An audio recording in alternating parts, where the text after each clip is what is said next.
నమస్తే, welcome to విశ్వ TV. ఈ తెలంగాణ రాష్ట్రంలో ముఖ్యంగా ఒక 3-4 సీట్లు సిపిఐతో కలిసి వచ్చినటువంటి కాంగ్రెస్ ఏదో అంతా మేమే చేసేస్తాం అన్నట్టుగా మాట్లాడుతూ పోతా ఉంది. కానీ ఎక్కడ వేసిన గొంగలు అక్కడే ఉందని ప్రజలు అంటున్నారు. ముఖ్యమైన సమస్యలు, ముఖ్యంగా ఆ బస్సు ఫ్రీ ఆడవాళ్ళకి అనేది ఒకటి వదిలిపెడితే మిగతా ఏవి కూడా కొలిక్కి రావట్లేదు. ఇంకా వారు ఆ దశలోనే ప్రయత్నం చేస్తున్నట్టుగా చెప్తా ఉన్నారు. కానీ రేవంత్ రెడ్డి గారికి ముఖ్యంగా వాళ్ళ పార్టీలో అనుకుంటున్నట్టు కానీ లేకపోతే ప్రజలు అనుకుంటున్నట్టు కానీ బయట నుంచి లేదు సమస్య. ఎందుకంటే బయట ఆల్మోస్ట్ ఒక పార్టీలో కేసులో ఇరుక్కుంది ఫ్యామిలీ అంతా, ఇంకొక పార్టీ ప్రయత్నం చేసుకుంటుంది ఏ విధంగా దాన్ని డెవలప్ చేసుకోవాలి రాష్ట్రంలో అని. ఈ ఎంపీ ఎలక్షన్స్ టైంలో గమనిస్తే చాలామంది ఆ నాయకులు ఎవరైతే కాంగ్రెస్లో లోపల ఉన్నారో వారిలో ఒక తృప్తి కానీ ఒక సహనం కానీ ఒక ఇష్టం కానీ కొద్దిగా లోపించినట్టుగా కనపడుతుంది. ఇంకా పాత పద్ధతి మార్చుకుంటలేరు కింది నాయకులు ఎవరు కూడా.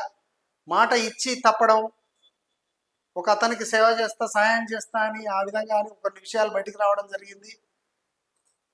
ఆ సహాయం మాట ఇచ్చినప్పుడు ఆ ఇంట్లో ఏదన్నా ఉంటే ఆగిపోద్ది, కష్టం అవుద్ది. ఎప్పుడైతే చేతగాని విషయం ఉంటే నేను చేస్తా అని చెప్పొద్దు, చెప్పి మళ్ళీ చేయకపోతే దాదాపు ఆ వ్యక్తి యొక్క స్థాయిని బట్టి మీ పరువు కానీ మీ ఓట్లు కానీ పోతాయి. ఆడు చిన్న కార్యకర్త, మండల స్థాయి కార్యకర్తనో లేకపోతే ఏదో 4 సంవత్సరాల నుంచి కొద్దిగా పేరు వచ్చినందుకు నా అంతటి వాళ్ళు లేడనుకునే కార్యకర్తనో మొత్తానికి వాళ్ళు ఆ యొక్క స్థాయిని నిలబడదాన్ని సర్వనాశనం చేసే అవకాశం ఉంది. కాకపోతే ఇంతమందిని కంట్రోల్ చేయాలంటే రేవంత్ రెడ్డితో కాదు. ఇది కాక మళ్ళీ రేవంత్ రెడ్డి కాకుండా ఇంకెవరైనా నాయకుడు వస్తే బాగుండు అనేటువంటి ఆలోచనలు చేస్తున్న మహాపెద్ద నాయకులు. అందుకే వెన్నుపోటు ఎక్కడో లేదు, మీ పార్టీ లోపలనే ఉంది. 2 రకాలుగా ఉంది. ప్రజలలో మాట ఇచ్చింది నిలబెట్టుకోండి. ఎవరికన్నా ఒక చిన్న వర్డ్ ఇచ్చినా కూడా రేవంత్ రెడ్డి విషయంలో కొద్దిగా పర్వాలేదు. బట్ కింది నాయకులు ఇతర ఆ పార్టీలు, తెలుగుదేశం, తెలుగు యువత ఇట్లా అట్లా వచ్చిన వాళ్ళు ఆ కాలం నుంచి ఉన్నారు. వారికి సంబంధించిన మనస్సు బుద్ధి ఇంకా మారలేదు.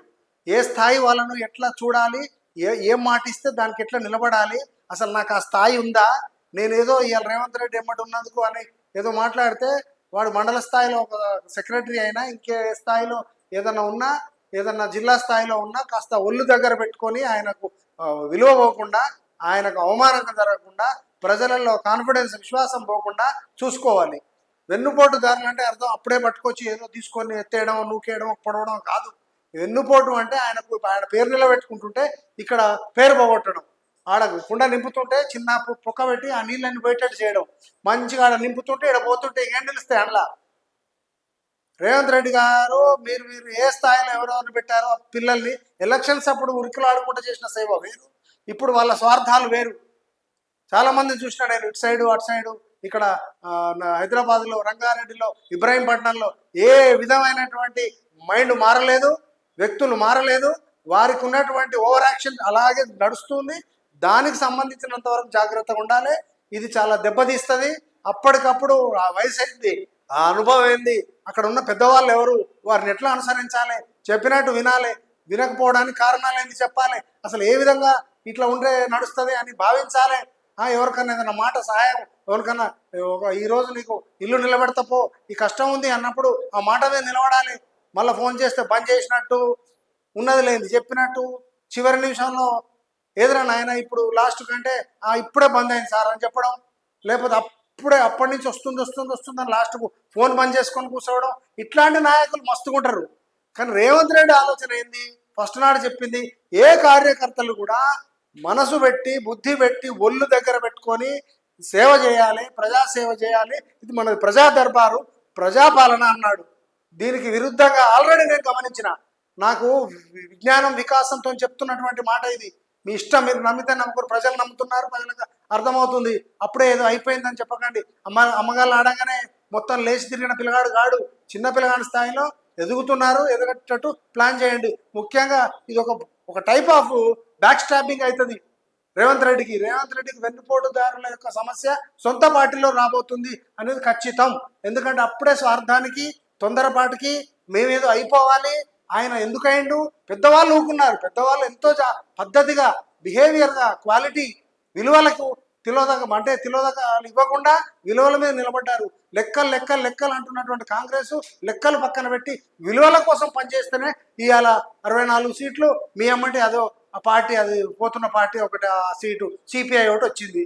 ఏదో ఇక వాళ్ళ జీవితం అంతా బాగా కష్టపడ్డ 5 సీట్లు రావు దేశంలో. అలా సిద్ధాంతం అది ఎవరికి 5 సీట్లకు 5గురు ప్రజలకు కూడా దగ్గర కాదు. అయినా సరే ఇక్కడ ఒక సీటు మీ వల్ల వచ్చింది వాళ్ళకు అని మేము అనుకుంటున్నాం, ప్రజలంతా అనుకుంటున్నారు. ఉంటే ఉండని, కానీ కింద ఉన్నటువంటి కార్యకర్తలు మాత్రం ఎట్టి పరిస్థితుల్లో కూడా చాలా జాగ్రత్తగా మంచిగా పనిచేసుకోవాలి, కలిసిమెలిసి ఉండాలి. నాలాంటి స్థాయిలో నేను ఉదాహరణలు చూస్తుంటే ఏ విధంగా ఉండగలుగుతాం? మళ్ళా రోజు చెప్పిన అతకది కాదు, అది అతకదు. దాని అర్థం ఏమనిపిస్తుంది అంటే ఒక్కో చోట కావాలని ఈ ముఖ్యమంత్రి స్థాయికి ఇంకా ఇప్పుడు అక్కడ పొలిటికల్ అడ్వైజర్లు వాళ్లకు ఆ స్థాయికి తెలియకుండా ఈ తప్పులు చేస్తున్నట్టు, ఈ నటనలు, ఈ యాక్టింగ్లు, ఈ ఓవర్ యాక్షన్లు, ఈ ప్రజలతోని ఆడుకునే తత్వాలు మాత్రం మానేయండి. ఎందుకంటే ఇది ఫైనల్గా కష్టపడి తెచ్చుకున్నటువంటి కార్యకర్తలు అందరూ కలిసి ఆ ప్రజలు ఓట్లేస్తే వచ్చినటువంటి ఆ రేవంత్ రెడ్డి కష్టపడితే వచ్చినటువంటి పార్టీని నాశనం చేసుకోకండి.